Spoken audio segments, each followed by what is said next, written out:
Ladies and gentlemen, welcome. Welcome to the apocalyptic edition of the Can't Stop Playing podcast. We hope you're doing well. We hope you're doing swell. Today is the end. We hope you fell down a well. I was going to say if you could not already tell, but... Oh, I really just hope you fell down a well somewhere. Me? Thanks, Gabe. I thought this fight was over. I thought we were done. No. There's no fight. We've got some news for you, and we're not joking. This is the last episode of Can't Stop Playing. For real. There is no ifs, ands, or buts about it. But we're going to explain everything. We wanted to be very clear with you guys and let you know that there is a silver lining to this disaster. Insert joke about Jennifer Lawrence. And then skip it because we're short on time. Yeah. So Gabe is here, the greatest guy I know. Okay. See, I'm glad we're getting. There we go. This is what I like. All right, this is take 3 of the podcast. So we've done this a couple of times for whatever reason. Yeah. And each time there's little jokes inserted. And now I don't know if you want me to insert them again, but no, we're moving past them, Zachary. Come on, move us on. Who needs jokes?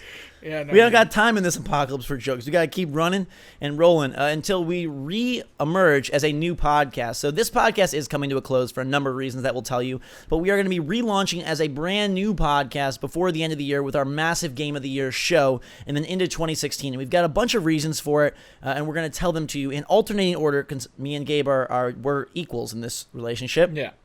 Conceived. It's an immaculate conception is what it is, Zachary. Yeah.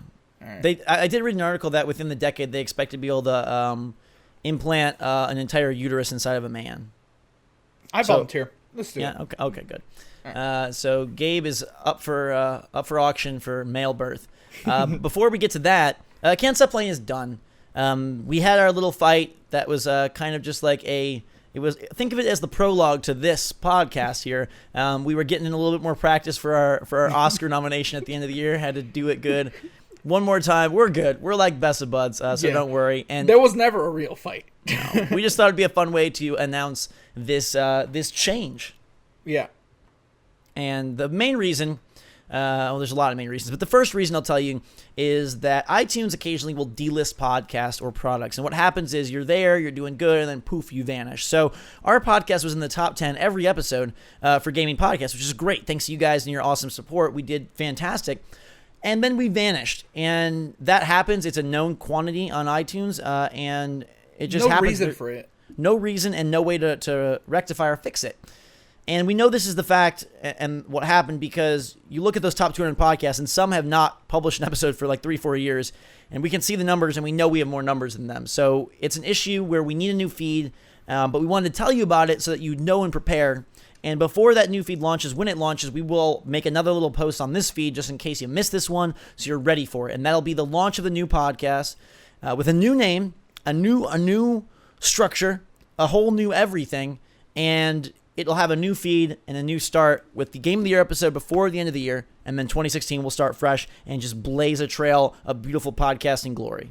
And again, just to reiterate on this a couple of times, because people had trouble with this the first time it happened. This isn't the first time we were delisted. We have terrible luck. Mr. iTunes, why don't you like us? That doesn't matter. All right, so there is a name change this time. So the first time that we switched feeds, it was still just Can't Stop Playing. So a lot of people, months afterwards, were still asking, hey, how come it's not updated on iTunes? It's because there was a new feed. Apparently not everybody was clued into it. Hopefully the name change fixes all that. Yes. So Can't Stop Playing is dead. Besides this episode and one more update, that feed will die. There's absolutely nothing going up on it. So you're going to need to subscribe to this new feed. And again, new name, TBA. It's coming. It's being worked on. I think we like this name. I like the name. Great name. It's going to look hot on your t-shirt, like this t-shirt. Yeah. Not like that t-shirt, but t-shirts are coming apparently. It smells so good. It's chewy. He has to smell good. I think it's the cupcake, though, that smells good. How much deodorant does he have to wear? Like, he puts deodorant all over his body. Maybe he doesn't. Maybe the hair just covers the musk naturally. You think so? I think so. All right, we'll get into the anatomy of Chewy later. Reason number 2 why we are killing this baby and having a new baby. We're not actually killing it. It's just...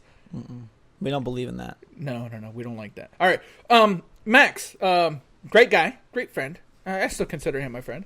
I just hate his guts. No. We were talking the other day. It was my birthday. He wished me happy birthday. He's all good. There was never any altercation or confrontation or hard feelings or anything wrong with that. But instead, Gabe.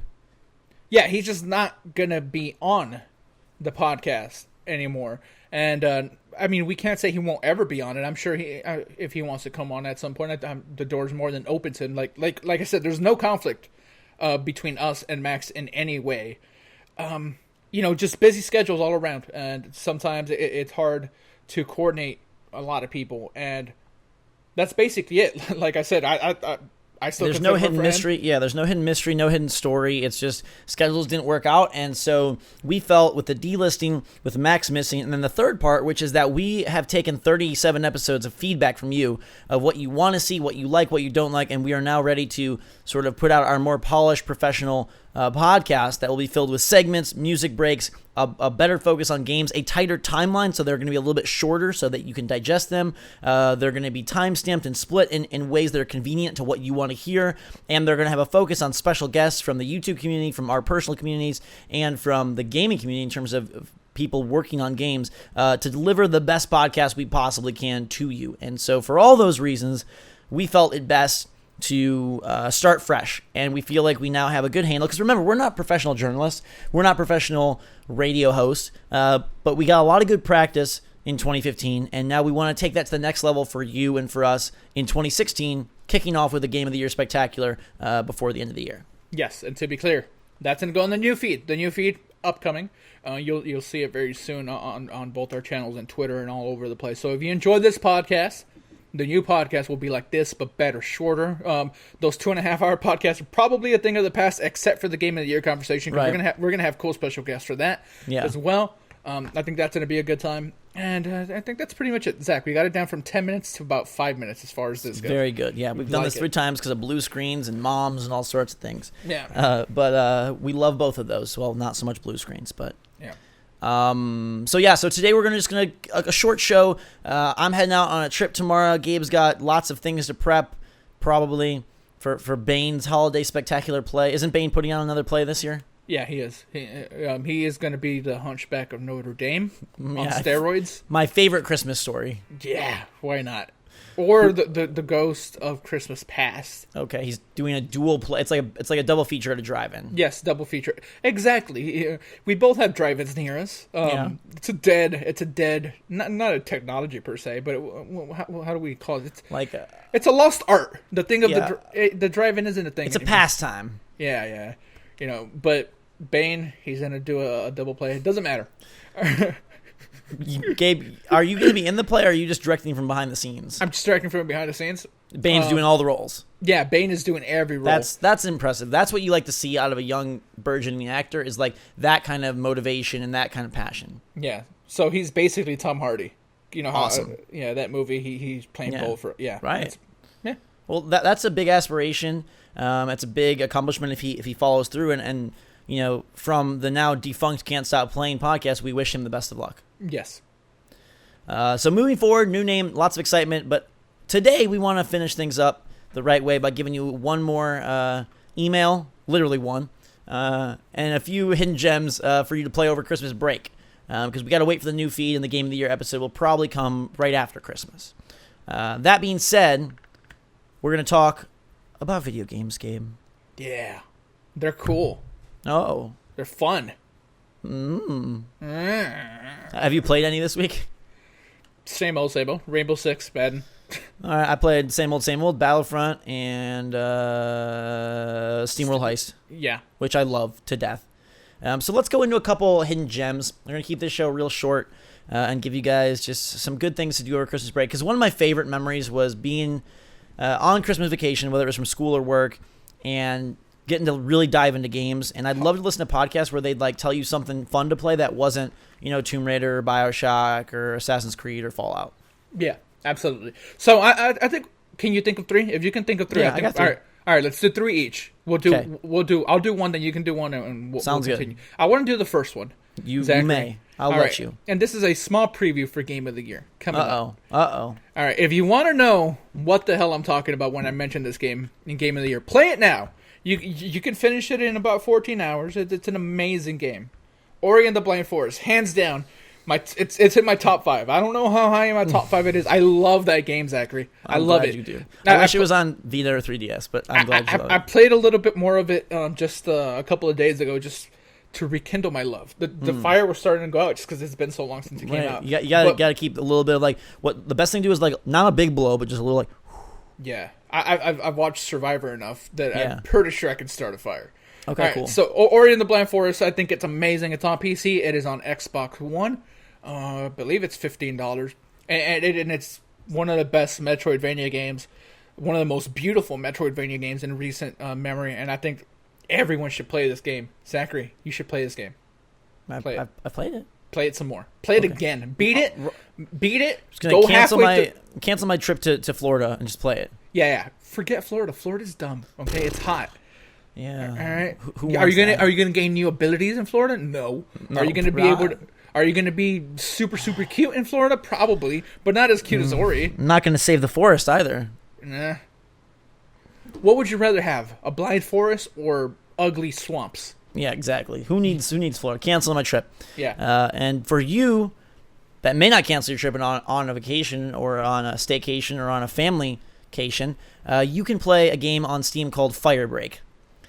Now, Gabe, I don't think you've ever even heard of this game. I've never heard of this game. So Firebreak is interesting. I saw it recommended somewhere, I don't remember where, and it's basically like a roguelike mixed with an action game. And it's not necessarily the most incredible game, but I found it relentlessly fun. And what you do is... It's so relentless. It is. It's like, oh, God, it's so fun. I can't. You pick a character. There's random class at the beginning. You might be like a minotaur with a musket. Uh-huh. You might be like a little dwarf with a bow and arrow. Okay. You might be a man with a sword. Nah. I want to be a woman. Okay. You could be a woman. And then you got different abilities. And you go through this map and you're moving. You get to pick, like, do I want to go left? Do I want to go right? Do I want to go up? Because it's like, who knows? And then each square is a little, like, battle scenario. So it might be you have to kill all these guys. It might be you have to kill a boss. It might be you have to stop the goblins from getting the gold. It might be you have to hook the goblins who are trying to steal the gold. Lots of different little mini games. Most of them are skirmishes, though. And then you're fighting using WASD and the mouse. And it controls really well. It's kind of manic, almost bullet hell-esque in the way the enemies fire and fight. And then you're going around, and as you move through the little mini maps, you'll unlock towns where you can buy new items. You'll unlock jewelers where you can buy jewelry. Ooh, bling. Yeah. You'll unlock... It's called bling. You'll unlock altars to gods, and you can go either kill the god statue or kill the enemies attacking the god statue and either get favor for the god or get favor for the other gods, which would increase your stats. There's bosses, and each mini-map has a boss, and you're moving through. It's really, really cool. The bosses, again, are fun. It almost has like a Binding of Isaac feel, but much more combat-focused and more fast-paced, more bullet-helly. But I really like just the fast-paced nature of it, the fact that you can finish a round and a run in a little bit of time, and that you have a lot of control over, am I going to go get items, or am I going to go fight battles? And health is it's a hot commodity game. You got to balance that health. So you start with one potion. So you got to decide, like, I've got a third of a life left. Do I want to use my heal potion now, or do I think I can get through this next battle and maybe only have a sliver left and then have a better use for that heal potion? You can buy new potions. You can buy telescopes. Ooh. And then you can, like, look and open up areas of the map. You can sometimes buy magic dust and reveal secret passageways. Don't buy magic dust from strangers in alleyways. Don't. Okay, but in Firebreak you can. Okay, and I'm glad you reminded us of what this game was called, because you're getting all into what this game is. It's called Firebreak, and you should buy it. I think it's $9.99 on Steam, and it's totally worth it. You could definitely, like, suss out 5-10 hours of enjoyment. I've only got to the third world, so if you get farther, kudos to you. But, like, a super fun, just kind of kick back, enjoy type game. Yeah. With a good mechanic. Every time somebody says kick back, I'm afraid I'm going to fall. If I'm kicking backwards, it's probably not going to end up well. Be careful when you kick back, Gabe. All right. This is not recommended at home. Don't try this at home. So I want to get into another game very quickly that not a lot of people played, but I liked quite a bit. Everybody's gone to the Rapture. People have heard of the game, but I don't think a lot of people played it, unfortunately. No. I think it's a super awesome narrative experience. It's super somber. It's super intriguing. There's this big mystery. Again, since people know what this is, I'm not going to go super technically into what it is for you. It's a walking game. You walk. It's a really important thing to do, especially in the winter months when you're just stuck inside. Yeah, you get the super touching story from a lot of different perspectives. There's a lot of characters in that game that I still remember. I might not remember the names, but I remember exactly what happened to them. You remember the priest? Yeah. Man. I played this game as well. I never finished it, but it has a really good eerie / mysterious atmosphere. Like, it nails that. Yes, and I like that it's more adult. Anyone can play this game. A 10-year-old can play one. A 10-year-old probably wouldn't like it a whole bunch. Yeah. But it's not an adult game as far as gore or language or anything like that. But the themes in it, adultery, just things that are more prevalent to a more mature mind. So if you're one of those people that enjoys a good story and a good somber, not depressing, but because I still find a lot of hopefulness, a lot of hope in this story. I think it's a good one, and what is it, $10-15 on PlayStation 4, I believe it's exclusively on there. I don't think it ever came to PC, but still, no, I think that's another good one that a lot of people didn't get to play. I don't think it's an amazing game by any stretch of the imagination, but it's really pretty. Yeah, it's a good one. And just to sell it a little bit more, the mystery involves some sort of like paranormal alien. I didn't want to give that away. Well, but I think we need to, so people will buy it. Because just walk, man. Walk. But what I want to say is, it's not just like, oh, you're reading some old English novel taking place in an English town. No. There's interesting stuff going on with some like sci-fi twists. Yeah, absolutely. And symbolism and just kidnappings, disappearances. So like, there's a lot of intrigue there, and I don't know if they convey it well, so I wanted to convey it for them. Yeah, and I did a terrible job. So you're the conveyor. You're the conveyor belt to this podcast. I like it. I'm going to take my belt off and do this. Don't do that. All right. My next game is called Fast Racing Neo. It comes out. Is that a real game? Yeah, it came out on Wii U last week. And for those of you who have a Wii U and you haven't played anything on it in months, this is a great game. It's made by Shinen. Okay. And it's $15 on the eShop. And basically, they set out to make an F-Zero game for Wii U since Nintendo won't. And it's actually really fun. It's super fast-paced. It doesn't look amazing like by PS4, Xbox One standards, but it looks good enough. It's got like a wipeout flair to the ships and the course design. And how they keep it interesting is there's blue paths and orange paths, and those are your boost panels. And you can change the color of your ship, almost like, did you ever play the game Ikaruga back in the day? Yeah. Where you could change, it was like a bullet hell game where you change from like black to red. Yes. So it's like that, where if you're blue on the blue pads, you'll zoom. But if you're orange on the blue pads, it'll shock you and slow you down. Okay, let's bring up your good memory one more time. Okay. All right. First of all, remind me what the creators of Resogun are called. Housemarque. Yes, Housemarque. Okay, Housemarque made a game published by Ubisoft. What was that called? It was like a platformer. It had the orange and blue. Do you remember this? Was it Outlander? Was it Outlander? Housemarque. Outland. There you go. That's what it sounds like. The whole color thing. Okay, that's what it sounds like. It does. But like, the racing is really fast. It controls well. You move with the stick, obviously, but then you also have like kind of like this like nudge thing where you can like just nudge left and right, like lean, and then it like to help you like kind of strafe.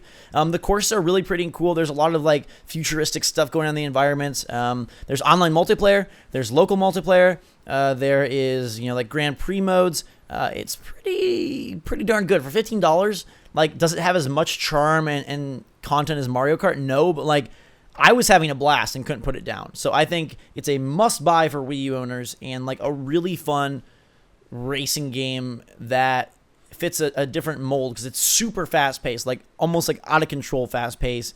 But I love the fact that you're constantly like changing. I like that, just that mechanic of like blue, orange, boosting, trying to hit the boost, and it's really good. The only complaint I have is the crashing and the damage modeling is terrible. Like when you bump into guys, it's not very good, or when you crash, it's not very good, and there's no items. It's more just about going fast. Okay, I like it. Yeah.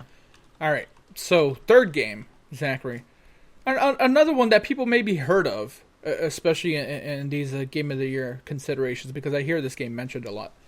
Axiom Verge. I love that game. You do. I do love that game. And I like Metroidvanias for some reason. There's something about the music and the progression system and how you can go back and find different areas. I love that. So Axiom Verge is another one. super charming. The music is awesome. Boss fights are great. The boss fights in this game are fantastic. The weapons are super creative. Visually, it looks like a 16-bit game, but I still think that one's really good. And again, people have heard of this thing, so I don't feel like I need to go super deep into what it is. Metroid, but it sort of disappeared, so I think it's good to bring it back up. Yeah, I think it's awesome. It's so awesome. If you had to pick between Axiom Verge and Ori. Yeah, hands down. Yeah. What makes Axiom Verge though, like, what how does it stand out? Musically and with the boss fights, I think the boss fights are really good. The weapons are, in Ori there is no weapons for the most part. You have powers, but in Axiom Verge you're picking up weapons as you go, and you have more abilities in Axiom Verge just because of the weapons and everything else that happened. Ori, you get the ability to like double jump or fly or attack while you're in the air in a certain direction, things like that. With Axiom Verge, you'll get a gun that does a different type of damage, or explosives, and there's different types of things. To me, Axiom Verge is like a 16-bit Shadow Complex. Maybe that's a good way to explain it. Did you enjoy Shadow Complex? I love Shadow Complex. My favorite XBLA game. Okay, so Axiom Verge is that in 16-bit. I would say that like Ori is more hardcore from a movement traversal standpoint. Axiom is more hardcore from a combat standpoint. Yes, basically. Ori is much more like running around, jumping, wall jumping focused, and Axiom is more bullet dodging and attacking combat focused. Yes. Ori is more difficult, especially in the later parts. If you can think of those sections in Rayman Origins and Rayman Legends where basically you're trying to get through the level by just gliding, and you let the wind take you up, and you have to be super precise with those movements. That's what Ori is. Right. Axiom Verge is more classic Metroidvania, where the challenge comes in the combat and in the bosses and figuring out their patterns and then basically conquering it in that way. So that one came out earlier in the year too, and I thought it was fantastic. It didn't get enough love, but thankfully it's being talked about for Game of the Year. So there you go. Yeah. Awesome.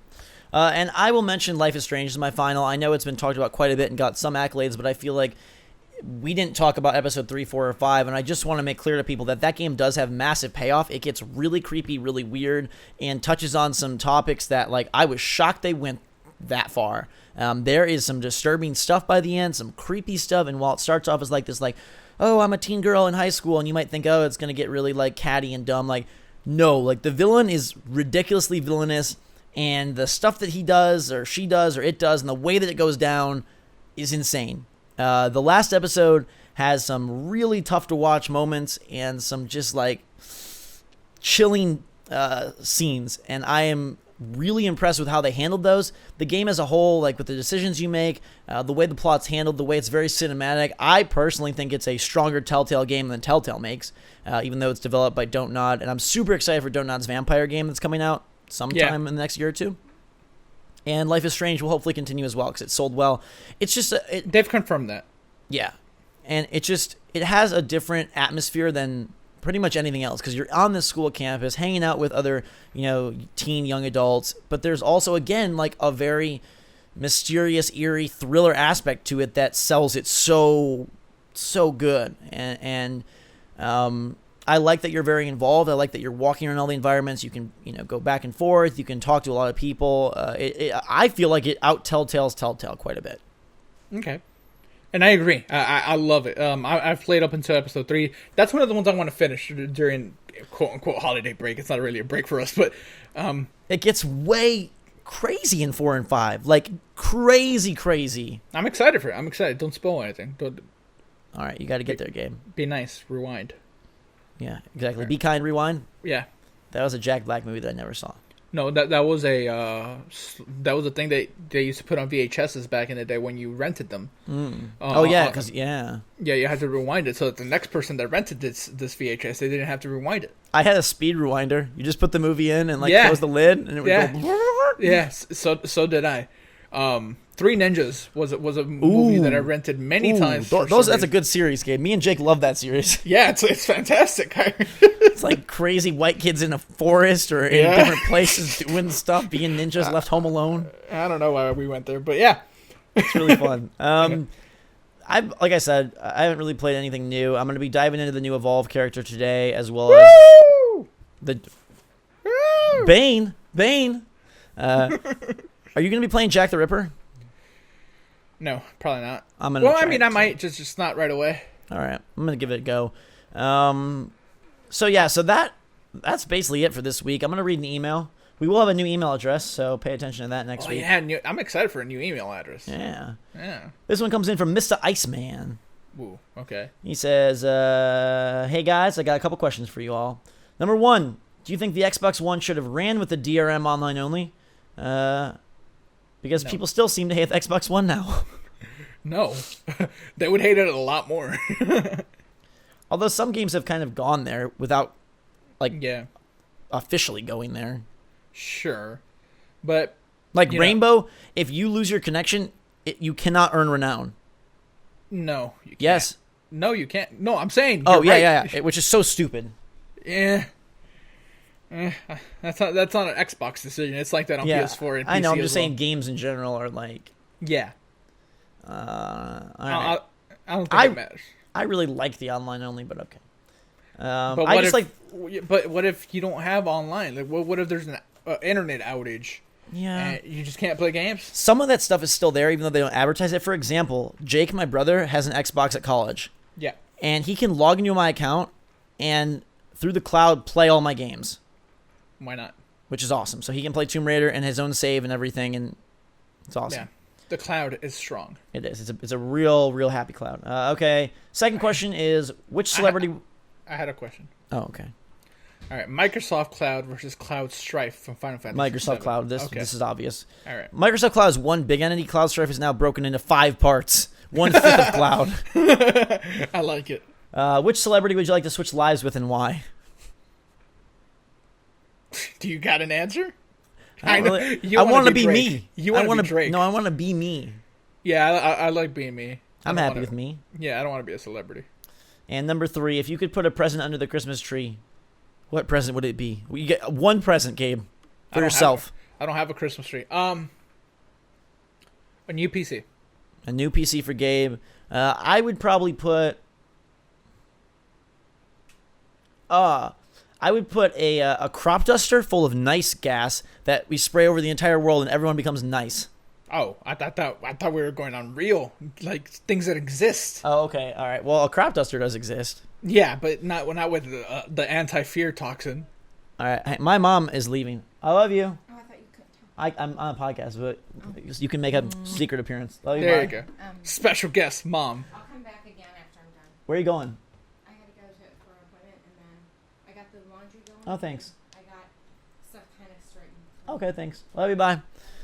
So that's my mom. That's Mama Robo. Anyways. Does anyone call her that besides me? No, just you. So yeah. So a real present. Or something that exists. It doesn't even got to be a present. You could put a person under there. You want me under your Christmas tree? Like, nah. I was gonna wish for Lions victories, but again, that's not really a realistic. No. See, that's it's real. Okay, a Lions Super Bowl. That's what I want on the tree. Okay, that's not real. You're back to this fake. All right, move on. Next one. You got another question for us? No, that's our last email. That was the last email from Can't Stop Playing ever. Really? That's it? Yeah, one email this week. Wow. We had some emails saying, "Please don't quit the podcast. Please don't end it." We're ending it. There's nothing you can do. It's coming back. No. This podcast isn't coming back. No, not this one, but a better and more bold and more beautiful and more bodacious one. Ooh. It's a curvier cast. Is Nelling on the podcast? Do you remember the lyrics to that song? What song? I believe the lyrics were "Good gracious, ass is bodacious." Yeah, there you go. Thanks. It's getting hot in here. So take off all your clothes. Before we do that, though, we are going to go. Hype City is obviously Star Wars, so we're just going to skip that segment. Yeah. We're seeing it soon, or we've already seen it. You've already seen it. Hopefully it's good, and hopefully Kylo Ren wins. I want J.J. Abrams to take a new twist on movies where the heroes don't win. Go watch Breaking Bad. I want to make a movie where the villain just wins at the end. And it's just like, the world's terrible. Oh, no, that's called reality. Yeah, I know. Just go outside. Anyways, guys, girls, thank you so much for this 38 episode run of Can't Stop Playing. Thanks for being a part of it. Thanks for supporting. It sounds like a somber farewell, but really it's just a fun start to a new cast. So we'll see you soon for a Game of the Year Megaopolis, Monstropolis Mastercast with special guests and a lot of games, and where we force Gabe to make a list. I hate lists, but I'm going to make one just for you guys. I hate you. New feed. We'll update this feed one more time, reminding you about the new feed, but new feed coming soon, before the end of the year. New name, podcast, so you don't get confused. New name, new shirts, new everything, new segments, new background. Yeah, yes, for sure. I'm going to do something. And new intro, new music. It's all new. To go along with your new underwear that you got for Christmas? Yeah, new socks. Maybe even a new haircut. Probably not, but maybe. No. I'm not doing that. Anyways, guys and girls, thanks so much for watching. Thanks for listening. Thanks for being a part of it. Have a Merry Christmas, a Happy Holiday, a fun break, a Happy Hanukkah, Kwanzaa, whatever you celebrate. Enjoy yourself. Happy Wednesday. Be good to each other. Go out and do something nice for someone.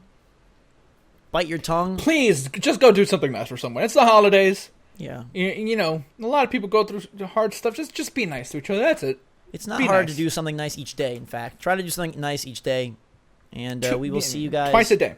Every time you poop, as soon as you get off of the toilet, go do something nice. There you go. That's how you remind yourself. Gabe. We'll see you for the Game of the Year show with a lot of announcements. New flair, new fun, and a new year. Until that time, though, guys and girls, thanks so much for watching. For Can't Stop Playing, Gabe and me and Max from the past. Max from the past. He's not in the future. He might be in the future. He's not in the future. We will see you all later.